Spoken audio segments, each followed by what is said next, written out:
Hello students, welcome to my YouTube channel exam 321। Alcohol की series में आज मैं आपको ऑर्गेनिक केमिस्ट्री की सबसे महत्वपूर्ण अभिक्रिया फ्रीडल क्राफ्ट अभिक्रिया उसको समझाने जा रहा हूं, जो कि बहुत ही मोस्ट इंपोर्टेंट अभिक्रिया होती है। आज फ्रीडल क्राफ्ट अभिक्रिया आप बहुत अच्छे से समझेंगे, क्योंकि सबसे ज्यादा इंपॉर्टेंट अभिक्रिया होती है और ये फिनोल की वो वाली अभिक्रिया होती है जिसे हम प्रतिस्थापन अभिक्रिया के रूप में भी जानते हैं। तो आइए आज मैं आपको फ्रीडल क्राफ्ट अभिक्रिया के बारे में समझा देता हूं। ये अभिक्रिया होती कैसे है और कैसे इसको बनाते हैं। आइए समझते हैं फ्रीडल क्राफ्ट अभिक्रिया। फ्रीडल क्राफ्ट अभिक्रिया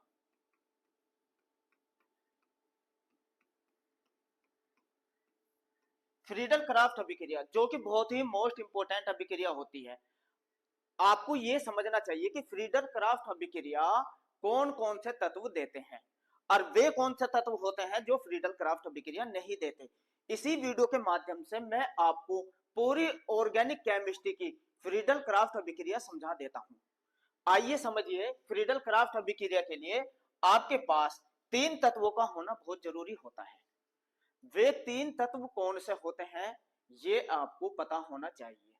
नंबर एक, आइए मैं आपको समझा दूं कि वे कौन कौन से तत्व होते हैं फ्रीडल क्राफ्ट अभिक्रिया के लिए जो बहुत ज्यादा जरूरी होते हैं। सबसे पहले आप नंबर एक, बेंजीन और या बेंजीन के व्युत्पन्न। नंबर एक आपको क्या चाहिए? बेंजीन या तो बेंजीनो या बेंजीन के व्युत्पन्न। बेंजीन के व्युत्पन्न नंबर एक आपको ये तत्व चाहिए फ्रीडल क्राफ्ट अभिक्रिया के लिए। आपको पता होना चाहिए कौन कौन से तत्व जरूरी है फ्रीडल क्राफ्ट अभिक्रिया के लिए। नंबर दो, ये ज्यादा इंपॉर्टेंट है जो आपको समझना पड़ेगा। नंबर दो पे आपको चाहिए एल्किल हैलाइड, या तो आप कोई सा भी एल्किल हैलाइड ले सकते हैं या acetyl chloride. Acetyl chloride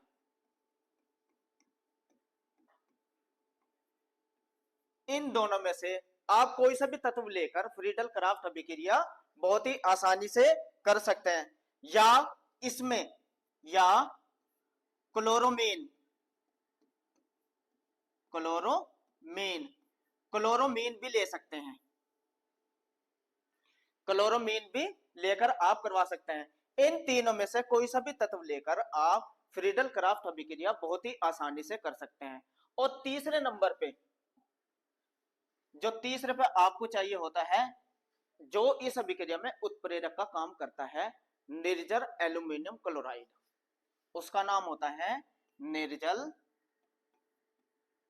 aluminium chloride. निर्जल AlCl3 ये एक उत्प्रेरक होता है जो इस अभिक्रिया में उत्प्रेरक का काम करता है। तो अब आप समझ गए होंगे कि फ्रीडल क्राफ्ट अभिक्रिया के लिए कौन कौन से तत्व होने बहुत जरूरी है। तो देखिए, बेंजीन या बेंजीन के व्युत्पन्न। अब मैं आपको यह भी बता दूं बेंजीन और बेंजीन के व्युत्पन्न कौन कौन से होते हैं जो फ्रीडल क्राफ्ट अभिक्रिया देते हैं। इस ही वीडियो के माध्यम से आप संपूर्ण फ्रीडल क्राफ्ट अभिक्रिया बनानी सीख जाएंगे। तो आइए समझते हैं। सबसे पहले बेंजीन बेंजीन की बात करूंगा। बेंजीन जो होता है ये बेंजीन होता है। आप पहले बेंजीन को समझिए, ये बेंजीन होता है। या बेंजीन को हम ऐसे भी लिख सकते हैं C6H6। आप सबसे पहले बेंजीन की संरचना को समझिए। जब तक आप बेंजीन की संरचना नहीं समझेंगे आप फ्रीडल क्राफ्ट अभिक्रिया नहीं जान पाएंगे। तो बेंजीन को समझा देता हूं मैं। बेंजीन असलियत में इस तरीके से बेंजीन बनी होती है, आपको समझना होता है। देखिए, ये 6 अणु आते हैं कार्बन के, 1 2 3 4 5 6 और क्रमशः double bond single bond double bond single bond double bond और सबसे हाइड्रोजन जुड़ी हुई होती है। सबके साथ बेंजीन रिंग में हर एक कार्बन के साथ हाइड्रोजन जुड़ी हुई होती है। ये होती है बेंजीन। इस बेंजीन को हम ऐसे लिख देते हैं। तो आपको समझना होता है हर एक कार्बन के साथ हाइड्रोजन का अणु जुड़ा हुआ होता है। 6 कार्बन होते हैं तो 6 ही हाइड्रोजन के अणु होते हैं, ये होती है बेंजीन। अब बेंजीन के व्युत्पन्न, कौन कौन से तत्व बेंजीन के व्युत्पन्न है जो कि फ्रीडल क्राफ्ट अभिक्रिया करते हैं? आप समझिए वे कौन कौन से तत्व होते हैं जो बेंजीन के साथ फ्रीडल क्राफ्ट अभिक्रिया या बेंजीन के व्युत्पन्न होते हैं जो फ्रीडल क्राफ्ट अभिक्रिया देते हैं। देखिए कौन कौन से। क्लोरोबेंजीन Cl, नंबर 1 क्लोरोबेंजीन, ये फ्रीडल क्राफ्ट अभिक्रिया देता है। दूसरा या फिनोल, फिनोल तो आप पढ़ ही रहे हैं, फिनोल भी फ्रीडल क्राफ्ट अभिक्रिया देता है। तीसरा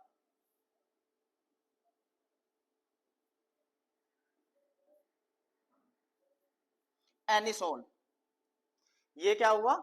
एनिसोल, ये भी फ्रीडल क्राफ्ट अभिक्रिया देता है, आपके कोर्स में है ये। और टालुइन,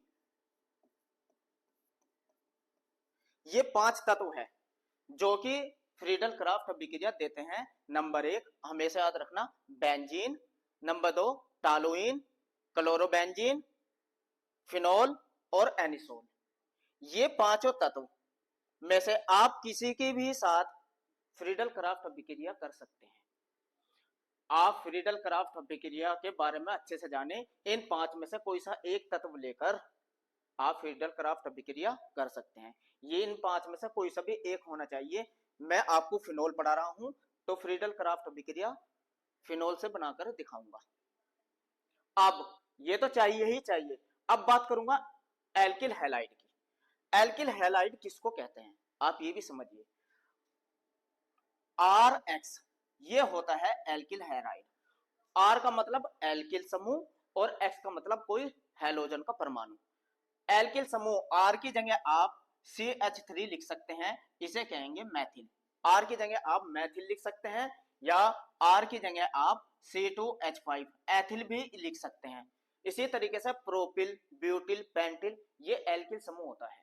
और दूसरा X हैलोजन का परमाणु यानी कि Cl या ब्रोमाइड या आयोडाइड, ये होता है X, इसको कहते हैं एल्किल हैलाइड।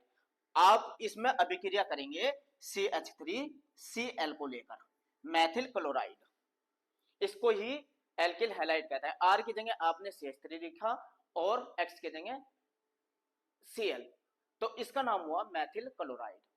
या तो फ्रीडल क्राफ्ट अभिक्रिया इसके साथ होती है या एसिटिल क्लोराइड। अब आप एसिटिल क्लोराइड भी समझिए, CH3CO ये होता है एसिटिल, CH3CO ये एसिटिल होता है।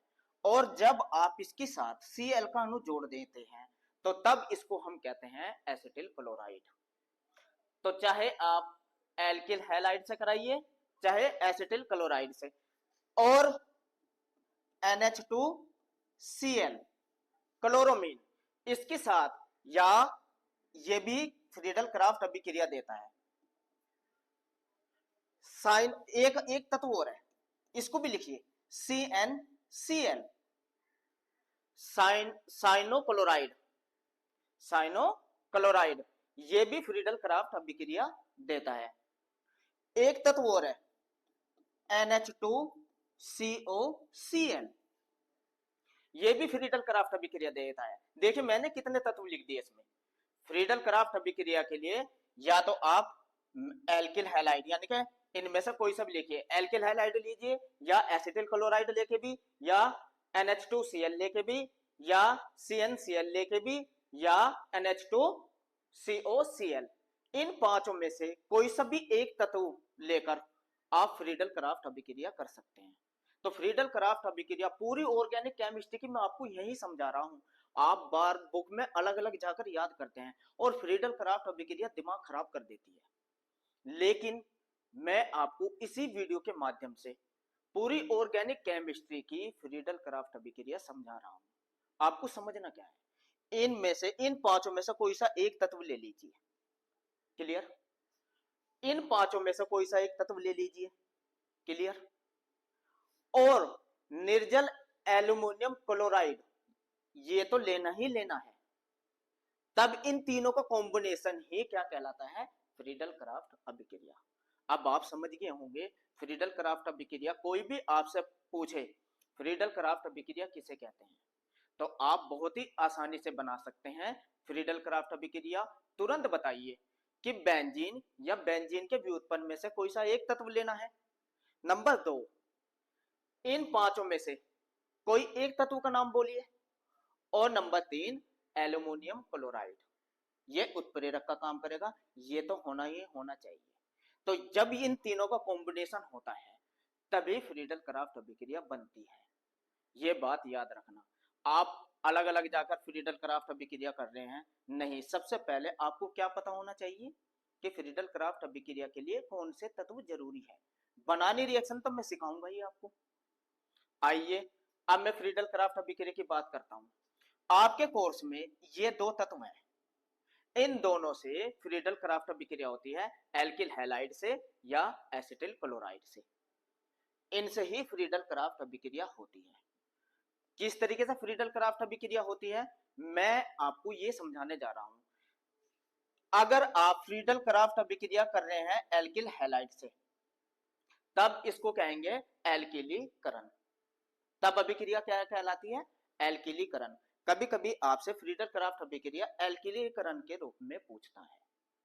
नंबर 2, एसिटिल क्लोराइड से अगर आप क्रिया करा रहे हैं तब इसे कहते हैं एसिलीकरण। इस तरीके से आपके कोर्स में दो तरह की फ्रीडल क्राफ्ट अभिक्रिया होती है, एक एल्किलीकरण और दूसरी एसिटिलीकरण। तो आइए मैं अब आपको फिनोल, क्योंकि हम फिनोल पढ़ रहे हैं, फिनोल फिनोल जरूरी नहीं है, आप इन पांच में से कोई सा भी तत्व ले लीजिए, एनिसोल ले लीजिए, फिनोल ले लीजिए, जो भी मैं फिनोल की क्रिया समझाऊंगा आपको सेम पांचों को पांचों ऐसे ही अभिक्रिया करेंगे। आप फिनोल से समझिए और बाकी चारों से बना के खुद देखिए, फ्रीडल क्राफ्ट अभिक्रिया तुरंत आप पे बनानी आ जाएगी, कभी नहीं भूलोगे आप। चाहे कंपटीशन का एग्जाम हो चाहे बोर्ड का एग्जाम हो, आप फ्रीडल क्राफ्ट अभिक्रिया से कभी नहीं डरोगे। आज आप पे पूरी फ्रीडल क्राफ्ट अभिक्रिया बनानी आ जाएगी, जो मैं फिनोल के साथ बना के दिखाऊंगा वही आप इन्हीं तत्वों के साथ सेम ऐसे ही बना सकते हैं। तो चलिए आइए मैं आपको फिनोल से बनाकर दिखा देता हूं फ्रीडल क्राफ्ट अभिक्रिया। चलिए देखते हैं। अब आप समझिए फिनोल से कैसे बनते हैं। अब आप ये समझिए फिनोल है, फिनोल, इसके पहले सूत्र को समझिए, पहले अच्छे से सूत्र को समझिए ताकि आपको रिएक्शन करने में कोई प्रॉब्लम ना हो। फिनोल जिसको आप इस तरीके से लिखते हैं, यही तो होती है फिनोल, यही तो होती है फिनोल, ये तो सब जानते हैं फिनोल यही होती है। या फिनोल को अगर हम अनुसूत्र के रूप में लिखे C6H5OH, ऐसे भी तो फिनोल लिखी जाती है। लेकिन फिनोल की इस संरचना को समझिए, क्योंकि बेंजीन रिंग की प्रतिस्थापन अभिक्रिया होती है फ्रीडल क्राफ्ट अभिक्रिया। बेंजीन रिंग की प्रतिस्थापन अभिक्रिया को ही हम फ्रीडल क्राफ्ट अभिक्रिया कहते हैं। अगर आप इस बात को जानते हैं तो कभी भी फ्रीडल क्राफ्ट अभिक्रिया गलत नहीं कर सकते। कहने का मतलब, जब आप इस बेंजीन रिंग के बारे में अच्छे से जान जाएंगे, क्योंकि फ्रीडल क्राफ्ट अभिक्रिया इस बेंजीन रिंग पर होती है, OH समूह ऐसा का ऐसा ही रहता है, इस पे कोई अभिक्रिया नहीं होती। चाहे आप बेंजीन का कोई सा भी तत्व एनिसोल कोई भी ले रहे हैं, कभी भी बेंजीन फ्रीडल क्राफ्ट अभिक्रिया क्रियात्मक समूह पे नहीं होती। कहां होती है, बेंजीन रिंग पे होती है। तो आइए बेंजीन रिंग को समझिए। अभी मैंने आपको बताया था बेंजीन रिंग क्या है, सी पहले आप इसको समझ जाएंगे तो तुरंत फिर आप कभी गलत नहीं कर पाएंगे। 1 2 3 4 5 6, कभी भी ये होती है बेंजीन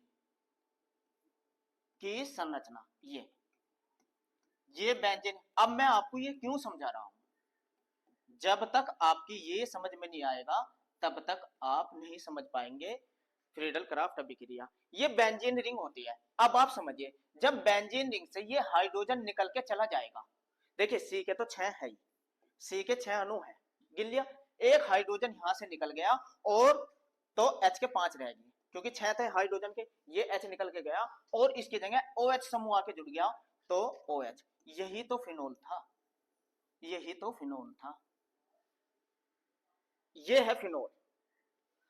अब अभी मैंने बताया फ्रीडल क्राफ्ट अभिक्रिया कहां होती है, बेंजीन रिंग पे होती है। और बेंजीन रिंग पे भी किस पे होती है, ये ऑर्थो पोजीशन होती है, ऑर्थो, ये मेटा पोजीशन होती है और ये पैरा पोजीशन होती है, ये ध्यान रखना, ऑर्थो मेटा पैरा। इधर भी आप, इधर भी देखिए, ये ऑर्थो पोजीशन, चाहे आप इधर से आइए, ये मेटा पोजीशन और ये पैरा पोजीशन, ये होती है। ये बेंजीन रिंग की पूरी संरचना आप समझ गए। तो जो भी फ्रीडल क्राफ्ट अभिक्रिया होती है किसी भी तत्व से, चाहे टॉलुइन से, चाहे एनिसोल से, चाहे फिनोल से, किसी से भी करानी हो, तो ऑर्थो पोजीशन पे और पैरा पोजीशन पे होती है। पैरा पे और ऑर्थो पे, मेटा पे कभी नहीं होती, कभी नहीं होने की। इसका मतलब समझते हो क्या होता है? इसका मतलब ये होता है कि ऑर्थो पोजीशन की हाइड्रोजन निकल के जाती है, ये हाइड्रोजन निकल के जाएगी और ये हाइड्रोजन निकल के जाएगी, इसकी जगह क्रियात्मक समूह आके जुड़ जाएगा। यही होती है फ्रीडल क्राफ्ट अभिक्रिया। अगर आप समझ के, कभी भी मेटा पोजीशन पे नहीं होती, फ्रीडल क्राफ्ट अभिक्रिया हमेशा बेंजीन रिंग पे होती है, जब तो इसे कहा जाता है प्रतिस्थापन अभिक्रिया, बेंजीन रिंग की प्रतिस्थापन अभिक्रिया यही तो होती है। यानी कि हाइड्रोजन निकल के जाती है, कार्बन की संख्या सेम रहती है, जाता हाइड्रोजन है ऑर्थो पोजीशन वाला और पैरा पोजीशन वाला, तब जाके फ्रीडल क्राफ्ट अभिक्रिया होती है। आइए मैं अब फिनोल की अभिक्रिया समझा देता हूं। अगर आप ये समझिए फिनोल की संरचना, मैं फिनोल को ऐसे लिखूंगा, आप समझ जाना, हर एक कार्बन के साथ हाइड्रोजन है और पोजीशन आपको बताई दी मैंने, ऑर्थो मेटा पैरा। तो कहां अभिक्रिया होती है, फ्रीडल क्राफ्ट अभिक्रिया का नाम सुनते ही आपके दिमाग में क्या आना चाहिए, ऑर्थो और पैरा। ठीक है, आइए बना के दिखा देता हूं, चलिए देख लेते हैं अब फिनोल की। अगर आप इतना समझ गए हैं तो अब आप समझिए, देखिए ये फिनोल लिया, ये लिया फिनोल, ये लिया मैंने फिनोल। अब फिनोल एक तत्व तो मैंने ले लिया, बेंजीन का व्युत्पन्न फिनोल, ठीक है। दूसरा तत्व आपको क्या लेना है, मैंने भी 5 तत्व लिखवाए थे। अगर आप ले रहे हैं CH3Cl, मैथिल क्लोराइड, क्या ले रहे हैं आप, मैथिल क्लोराइड, तब इस अभिक्रिया का नाम होता है एसिलीकरण, एसिलीकरण। इस पर टिप्पणी भी पूछी जाती है। अब इस अभिक्रिया को कहेंगे एसिलीकरण, ठीक है। नहीं सॉरी, एसिलीकरण नहीं है ये। एसिलीकरण जब होता है जब CH3COCl होता, ये एसिलीकरण ना होके एल्किलीकरण है, एल्किलीकरण। इस अभिक्रिया का नाम है एल्किलीकरण। ये नहीं है, एल्किलीकरण है, क्योंकि एल्किल क्लोराइड से अभिक्रिया हो रही है। और तीसरा तत्व क्या लेना है आपको, निर्जल AlCl3, AlCl3। इन 3 तत्वों के मिलने से, मैंने आपको ये तो बताई फ्रीडल क्राफ्ट अभिक्रिया, या तो बेंजीन या बेंजीन का कोई व्युत्पन्न ले लीजिए, ले लिया, नंबर 1 ले लिया ना। नंबर 2 मैंने क्या बताया था, उन 5 में से कोई एक तत्व ले लीजिए, ले लिया, क्या लिया, मैथिल क्लोराइड। और तीसरा ये लेना है निर्जल एल्यूमिनियम क्लोराइड, ले लिया। अगर अब तीनों का कॉम्बिनेशन देखते ही आप तुरंत बताएंगे ये तो फ्रीडल क्राफ्ट अभिक्रिया है। आज जैसे ही आपको पता चला ये फ्रीडल क्राफ्ट अभिक्रिया है, तो कहां होती है ये, बेंजीन रिंग पे, ऑर्थो पे और पैरा पे। अब आप ये देखिए कैसे होती है, ये भी तो समझिए कैसे करनी है फ्रीडल क्राफ्ट अभिक्रिया। ये जो क्लोराइड का अणु है, ये वाला क्लोराइड का अणु, और बेंजीन रिंग के ये जो ऑर्थो पोजीशन से हाइड्रोजन जो होती है जुड़ी हुई, ये हाइड्रोजन निकल के चली जाएगी HCl के साथ, समझ रहे हो, ऑर्थो पोजीशन से HCl और पैरा पोजीशन से भी निकल के चली जाएगी, तो इन दोनों का मिश्रण प्राप्त होता है। तो देखिए क्या हुआ, देखिए आई नहीं आई आप पे बनानी, ये देखिए OH समूह तो जो का तो, ऑर्थो पोजीशन पर जब ये Cl निकल के चली गई, ये Cl निकल के चले, क्या बचा? CH3 तो बचा। कौन सा ग्रुप बचा? CH3 ग्रुप बचा। और वो CH3 ग्रुप कहां निकलेगा? ये फ्रीडल क्राफ्ट अभिक्रिया में बस आप एक बात याद रखना, जो भी Cl है या जो भी हैलाइड का अणु है उसको हटा के बाकी जितना भी ग्रुप बचता है उसको ऑर्थो पोजीशन पे जोड़ दो। इसका नाम होता है, साधारण नाम ऑर्थो क्रिसाल। इसका नाम याद रखना, ऑर्थो क्रिसाल। या आईयूपीएसी नाम की अगर बात करें, आईयूपीएसी नाम में अगर आपको लिखना हो तो ऐसे 1 2, देखिए 2 पे मैथिल आ गया, 2 मैथिल और ये क्या था पूरा का पूरा? फिनाल। ये बनता है प्लस प्लस मिश्रण प्राप्त होता है, प्लस मिश्रण प्राप्त होता है, पैरा पोजीशन पे भी यही जुड़ेगा, यानी कि मिश्रण प्राप्त होता है, पैरा पोजीशन पे भी यही जुड़ेगा ये।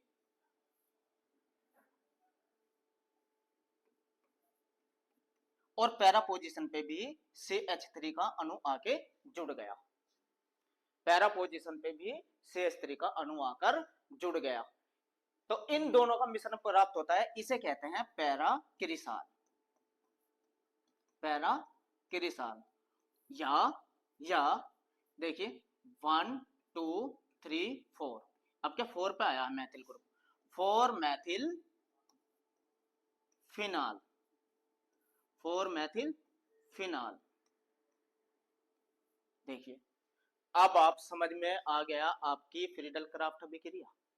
फ्रीडल क्राफ्ट अभिक्रिया के लिए फिनोल के साथ साथ कोई सभी 5 तत्व में से कोई सभी ले सकते हैं आप।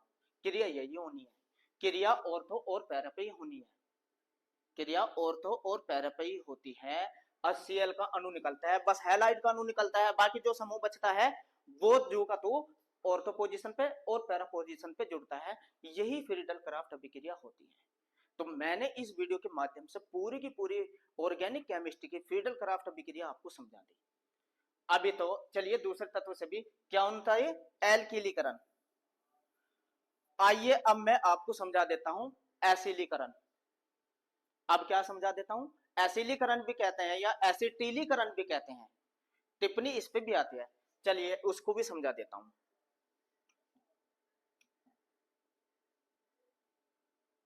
चलिए देखिए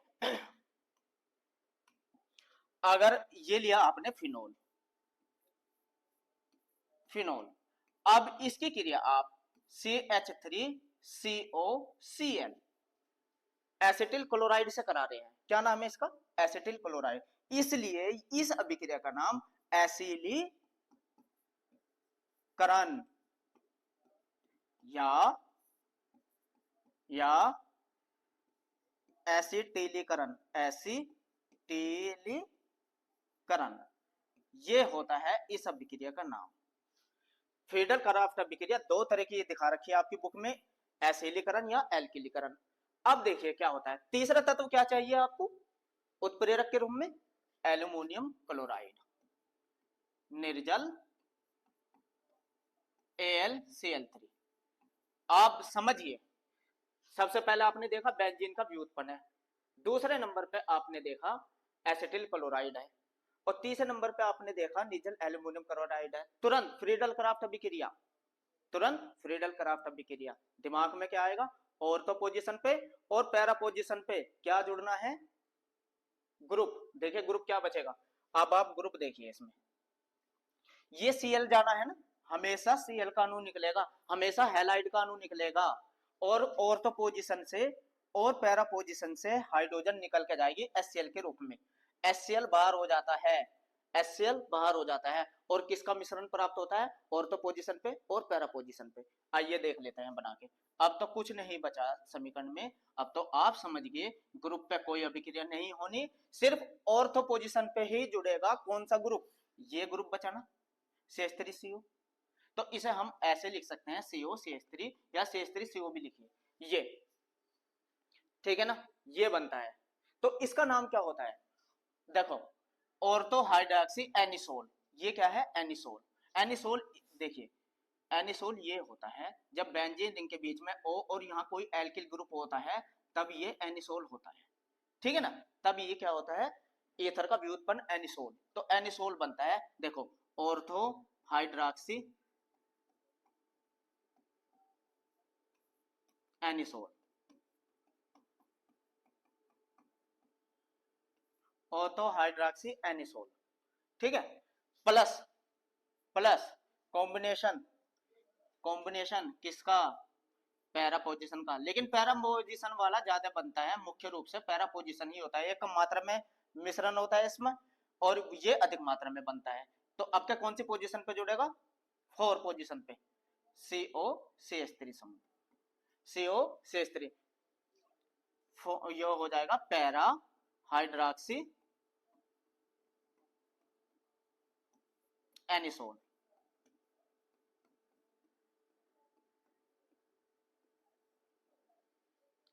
इस तरीके से आपने देखा फ्रीडल क्राफ्ट अभिक्रिया सीख गए, फ्रीडल क्राफ्ट अभिक्रिया आप सीख गए, अब तो सीख गए, ये हुई ना। चलो तीसरा तत्व भी लेके करा दें, अब तो आप तुरंत बनाइए, अब मैं फटाफट आपका रिवीजन करवाता चलता हूं, देखिए कितनी तेजी से आप बना पा रहे हैं फ्रीडल क्राफ्ट। ये देखिए, ये मैंने लिया, आपके यहाँ मैंने क्या ले लिया, ये CH3 ले लो, चलो फिनोल हटा के CH3 ले लो, टॉलुइन, इसकी क्रिया में किससे करा के दिखा दूं, कोई और दूसरा तत्व ले लेते हैं, कोई भी दूसरा तत्व ले लेते हैं, NH2Cl, ये ले लिया, देखो Cl तो इसमें भी आ रहा, और प्लस वो निर्जल AlCl3, निर्जल AlCl3, आपने देखा Cl तो आ रहा है, Cl तो आया हुआ है, और कहां जुड़ना है, देखिए तुरंत ए ये बन गया ग्रुप, कुछ नहीं होने का, ये Cl और यहां से हाइड्रोजन HCl बाहर,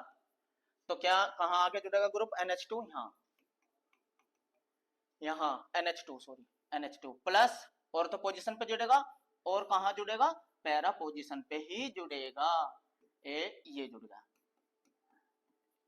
है ना, ये जुड़ गया, तो नाम इसकी नंबरिंग करेंगे 1 2 2 मैथिल, और ये NH2 क्या होता है, एनिलीन, 2 मैथिल एनिलीन, ये 4 मैथिल एनिलीन, बन गई नहीं, ये तो फ्रीडल क्राफ्ट अभिक्रिया है। अब आप फ्रीडल क्राफ्ट अभिक्रिया पूरे के पूरे अच्छे से समझ गए। देखिए इसी तरीके से अब मैं देख लेता हूं आपको, देखिए अब आप ये समझिए, यही फ्रीडल क्राफ्ट अभिक्रिया के बारे में मैंने आपको पढ़ाया, कि अब समझिए फ्रीडल क्राफ्ट अभिक्रिया, दो तरह की अभिक्रिया फिनोल की, एसिटिलीकरण, फिनाल नेजल AlCl3 की उपस्थिति में एसिटिल क्लोराइड से अभिक्रिया करके ऑर्थो और पैरा पोजीशन पे एसिटिल फिनाल बनाता है, एसिटिल फिनाल बनता है या बनाता है, यही तो अभिक्रिया समझाई मैंने, एसिटिलीकरण यही तो समझाया, खुद करके देख लीजिएगा, देखिए खुद करके देख लीजिएगा, अब तो आप समझ में आ गया आपका, अब तो आपको अच्छे से समझ में आ गई होगी। अब देखिए यही तो अभिक्रिया बताई मैंने, आपको फिनोल लेना है, और फिनोल की क्रिया किससे करानी है, CH3COCl से करानी है, और किसकी उपस्थिति में, निर्जल AlCl3 की उपस्थिति में करा देनी है, आपको पता है, ऑर्थो पोजीशन और पैरा पोजीशन पर जुड़ जाना है, करके देख लेना, अभी समझाई थी। तो ये थी वे अभिक्रिया।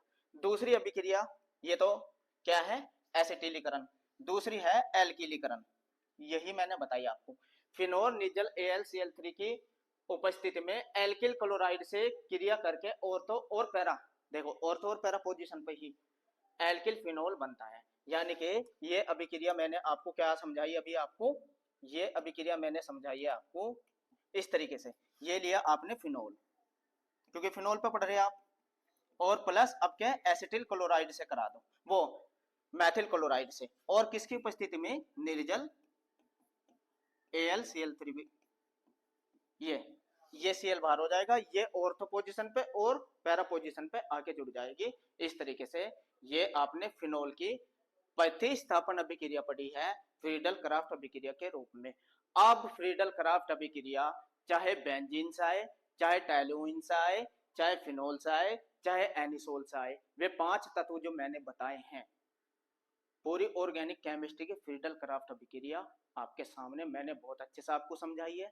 ये थी मेरी फिनोल की फ्रीडल क्राफ्ट अभिक्रिया। टीमन अभिक्रिया, इसके बारे में आप समझिए। राइमर टीमन अभिक्रिया, राइमर टीमन अभिक्रिया के लिए तीन तत्वों का होना बहुत जरूरी होता है। इन बिना तीन तत्वों के आप राइमर टीमन अभिक्रिया नहीं कर सकते। वे तीन तत्व कौन से होते हैं आपको याद रखना है। नंबर एक, फिनोल। राइमर टीमन अभिक्रिया के लिए आपको फिनोल आपके पास होना बहुत ही आवश्यक है। इसके साथ जो दूसरा तत्व होता है, दूसरा तत्व जो होता है वो होता है क्लोरोफॉर्म। क्लोरोफॉर्म जिसका फार्मूला होता है CH Cl3, या क्लोरोफॉर्म की जगह आप कार्बन टेट्राक्लोराइड भी ले सकते हैं। कार्बन टेट्राक्लोराइड जिसे हम कहते हैं CCl4। ये तो आप क्लोरोफॉर्म या कार्बन टेट्राक्लोराइड में से कोई भी एक तत्व ले सकते हैं। और साथ के साथ तीसरा तत्व NaOH, सोडियम हाइड्रोक्साइड। जब ये तीनों तत्व आपके पास होते हैं तब आप राइमर टीमन अभिक्रिया कर सकते हैं। तो जहां भी आपको फिनोल दिखाई दे और इन दोनों में से कोई भी एक तत्व दिखाई दे और NaOH, जब ये तीन तत्व होते हैं तो उस अभिक्रिया को हम राइमर टीमन अभिक्रिया के नाम से जानते हैं।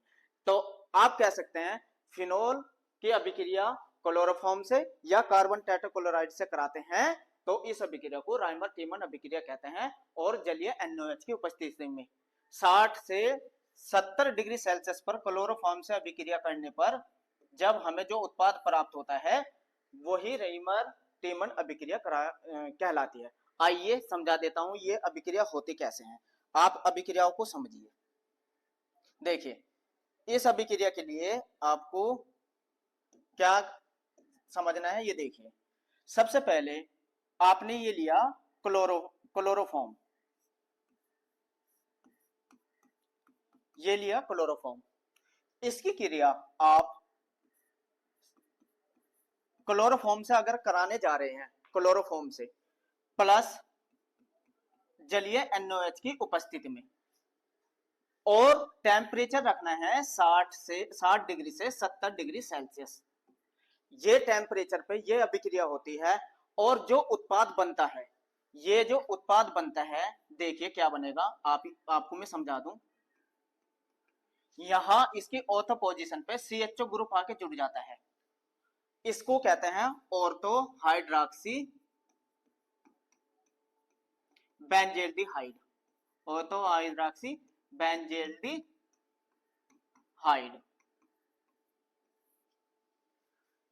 या सैलिसिल एल्डिहाइड, ये उत्पाद प्राप्त होता है। और साथ के साथ अब आप ये समझिए जो इसके साथ बनता है, यहां Na और Cl है तो NaCl बनेगा। NaCl का अणु भी बनता है। देखिए यहां Cl के 3 अणु हैं। Cl के कितने अणु हैं? 3। तो इसे संतुलित करेंगे तो 3 अणु आ जाएंगे। जैसे ही यहाँ 3 आए तो सोडियम के भी 3 अणु हो गए, तो यहाँ 3। और ये OH है और हाइड्रोजन यहां से निकल के जाएगी O पोजीशन पे। O तो जल भी बनता है।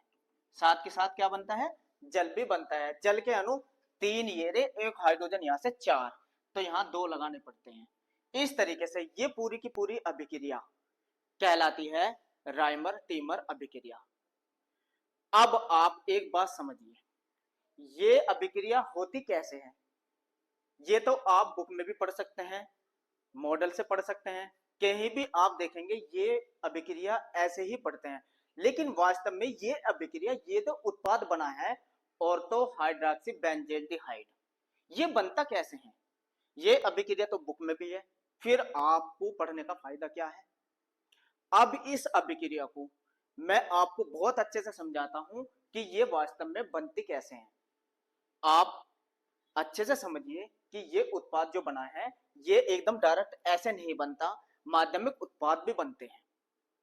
वे माध्यमिक उत्पाद कौन से होते हैं, कैसे ये अभिक्रिया होती है, ये उत्पाद कैसे बनता है, आइए इस अभिक्रिया को मैं डिटेल में समझा देता हूं। एग्जाम में आप ऐसे भी लिख के आ सकते हैं। अब देखिए ये अभिक्रिया होती कैसे है वास्तव में, इस अभिक्रिया का स्वरूप कैसा होता है, माध्यक उत्पाद कौन कौन से बनते हैं वे समझिए, देख लेते हैं। अब आप समझिए इस उत्पाद को ये कैसे बने हैं। अब समझिए, ये लिया फिनोल, ये हुआ फिनोल। फिनोल की क्रिया जब आप क्लोरोफॉर्म से करा रहे हैं, अब आप समझिए, प्लस NaOH की उपस्थिति में। अब आप इस अभिक्रिया को देखिए, माध्यमिक उत्पाद क्या बनेगा, टेम्परेचर वही 60 डिग्री सेल्सियस से 70 डिग्री सेल्सियस ही रखना है। अब आप समझिए, यहां से ये एक Cl का अणु, एक Cl का अणु, ये वाला एक Cl का अणु यहां से कम हो जाएगा और Na के साथ चला जाएगा, तो NaCl बाहर। तो यहां Cl के अणु कितने रह गए, 2। ये 2 और एक Na, एक Na यहां से ऑक्सीजन को निकाल देगा, ऑक्सीजन वो हाइड्रोजन को, सॉरी हाइड्रोजन को, ये OH के साथ, यहां से Na तो इसके साथ यहां आ जाएगा और OH के साथ जल बाहर हो जाएगा। ये देखिए जल भी बाहर हो जाएगा, ये वाला OH और ये हाइड्रोजन, ये जल भी बाहर हुआ।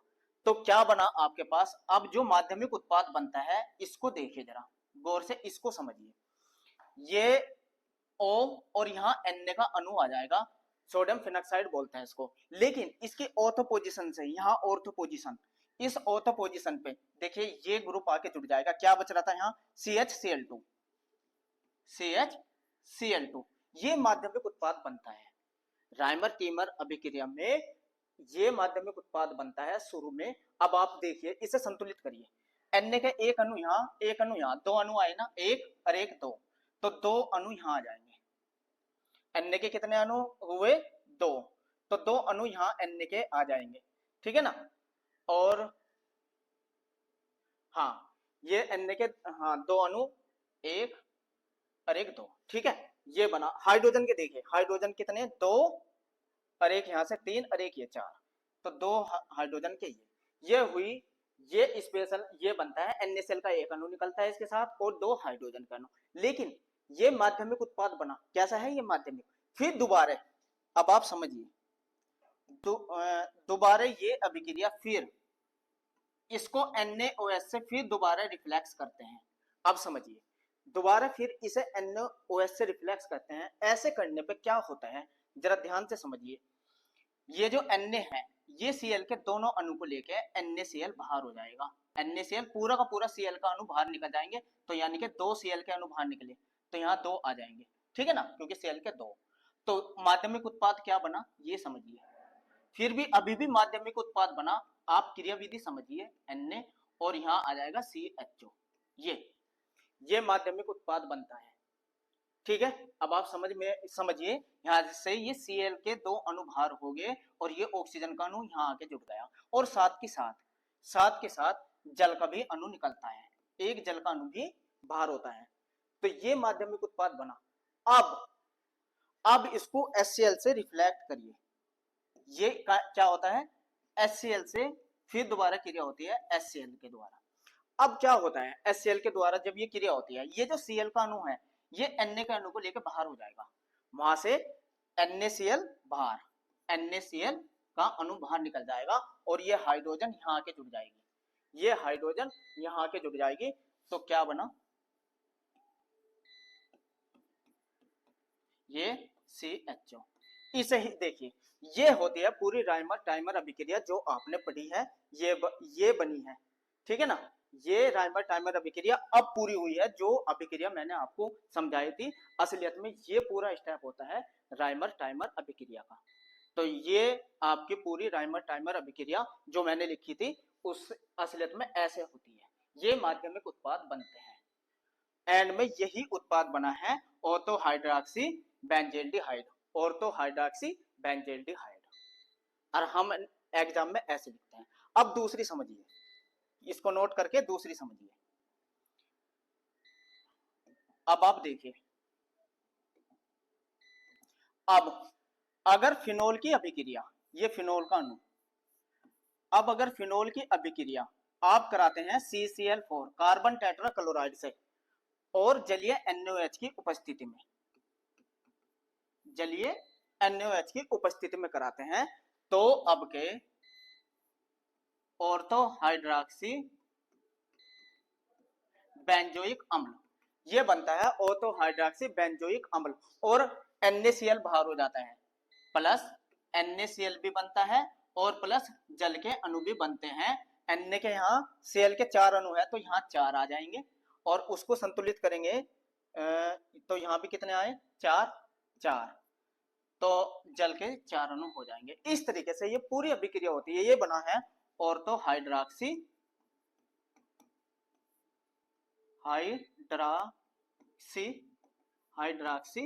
बेंजोइक अम्ल, बेंजोइक अम्ल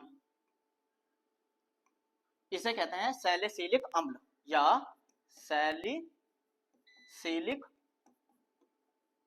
अम्ल। यही बुक में दी रहती है आपके, और आप इसको ऐसे ही याद कर सकते हैं। लेकिन इसको भी समझिए, असलियत में एकदम डायरेक्ट ये नहीं बनते।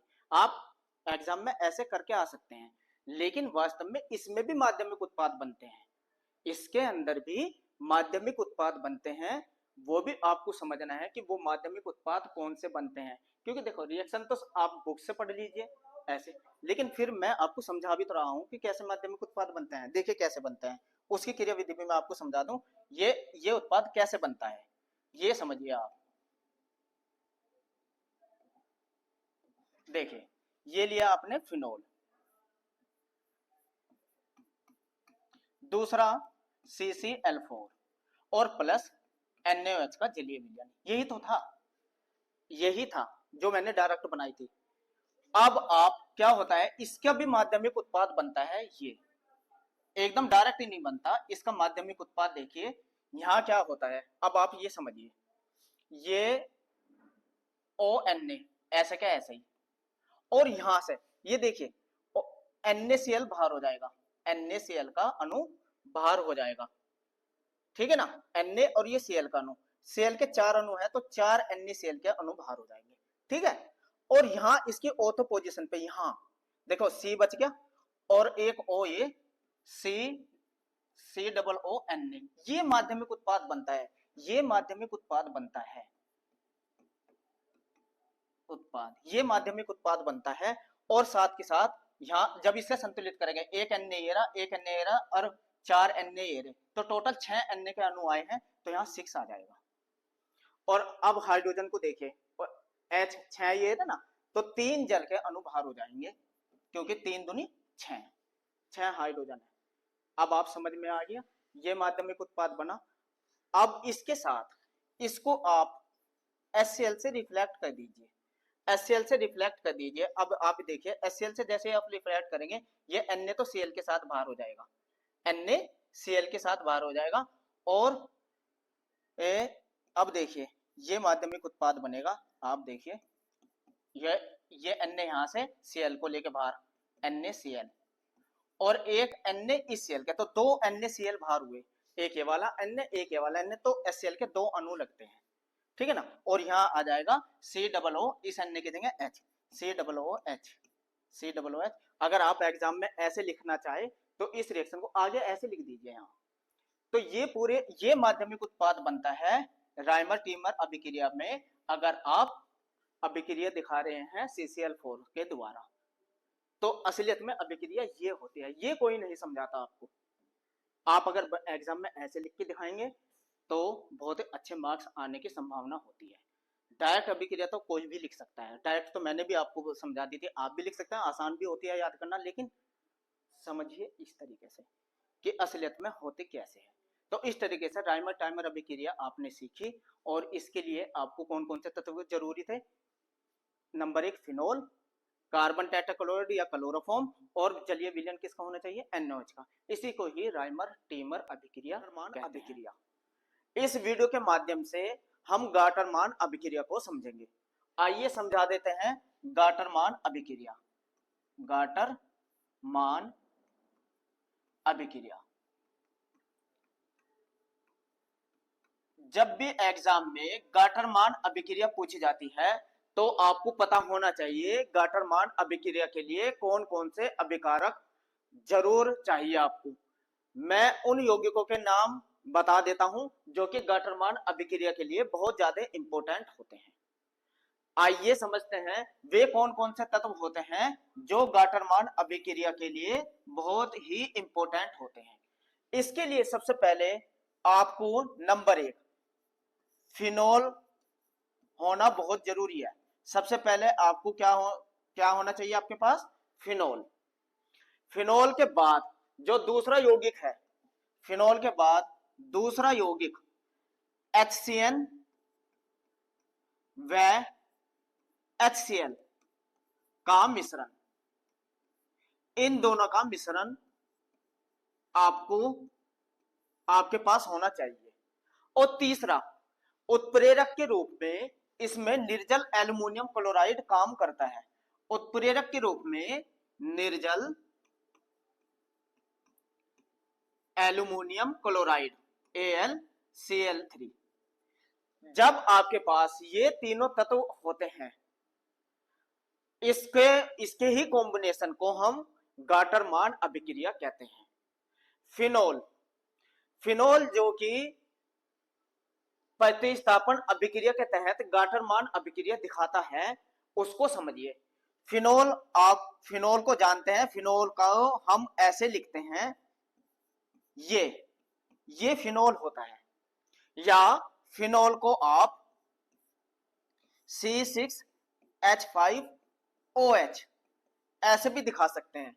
अनुसूत्र के रूप में फिनोल को ऐसे लिखिए, एरोमेटिक रूप में आप फिनोल को ऐसे लिखिए, बेंजीन के ऊपर OH का अणु, और HCl व HCl का मिश्रण लेते हैं और निर्जल AlCl3 की उपस्थिति में गाटरमान अभिक्रिया कराते हैं। आइए समझा देते हैं। अगर आपको पता चल गया गाटरमान अभिक्रिया के लिए कौन कौन से तत्व आपके पास होने आवश्यक है, तो आइए अब इसकी क्रियाविधि समझा देते हैं कि ये अभिक्रिया होती कैसे है। चलिए समझ लेते हैं इस अभिक्रिया को। देखिए गाटरमान अभिक्रिया, पहले आप यहां समझिए गाटरमान अभिक्रिया कहते किसको है, इसको नोट करिए आप। फिनाल की निर्जल AlCl3 की उपस्थिति में हाइड्रोजन साइनाइड और HCl मिश्रण के साथ क्रिया कराने पर बने यौगिक को जल अपघटित करने पर पैरा हाइड्रॉक्सी बेंजल्डिहाइड ये मुख्य उत्पाद के रूप में प्राप्त होता है। आपको पैरा हाइड्रॉक्सी बेंजल्डिहाइड का फार्मूला भी पता हो।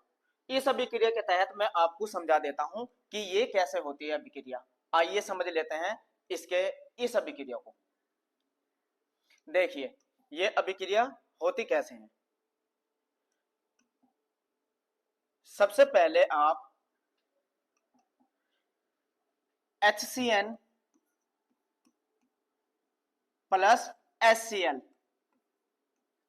इसकी जैसे ही अभिक्रिया कराते हैं, HCN और HCl जब इनके मिश्रण की आप क्रिया कराते हैं तो देखिए आपको क्या प्राप्त होता है। अब आप ये समझिए, HN double bond HN double bond CHCl ये तत्व प्राप्त होता है। इसको जब ये तत्व प्राप्त होता है, यही तत्व फिनोल से अभिक्रिया करता है। अब देखिए फिनोल से अभिक्रिया कैसे होती है, इसको भी समझिए। फिनोल का जब आप अणु लेते हैं, ये लिया फिनोल, जब इसकी क्रिया ये जो अभिक्रिया थी, ये निर्जल AlCl3 की उपस्थिति में होती है। निर्जल AlCl3 की उपस्थिति में गाटरमान अभिक्रिया होती है। अब ये जो तत्व आपको प्राप्त हुआ था, अब आप इसको समझिए, ये HN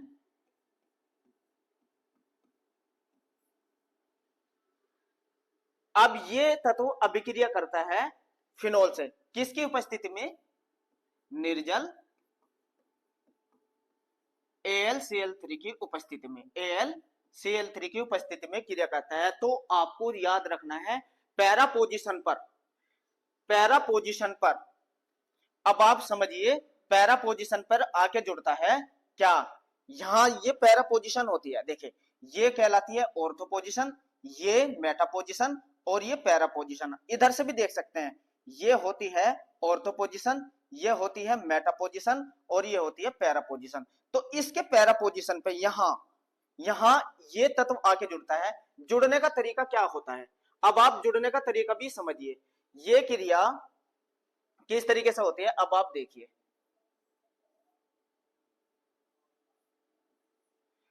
ये फिनोल का अणु OH का अणु ऐसे का ऐसे ही, तो जो ये होता है देखिए HCl तो बाहर हो जाएगा।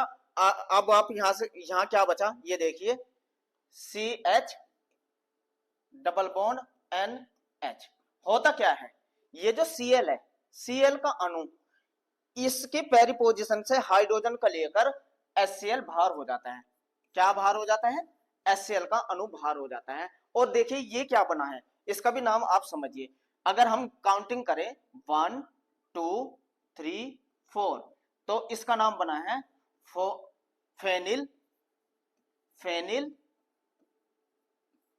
4 हाइड्रॉक्सी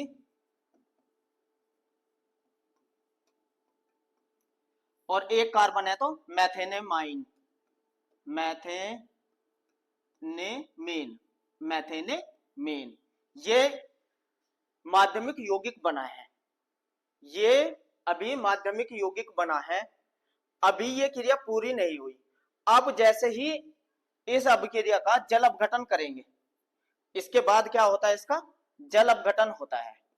जल अपघटन होने के बाद ये जो तत्व बनेगा, अब आप देखिए ये जल अपघटन हो जाता है और जल अपघटन होने के बाद ये CHO ग्रुप यहां आके जुड़ जाता है। पैरा पोजीशन पर क्या ग्रुप आके जुड़ जाता है, CHO ग्रुप आके जुड़ जाता है। इसी को ही हम कहते हैं पैरा हाइड्रॉक्सी बेंजेल्डिहाइड।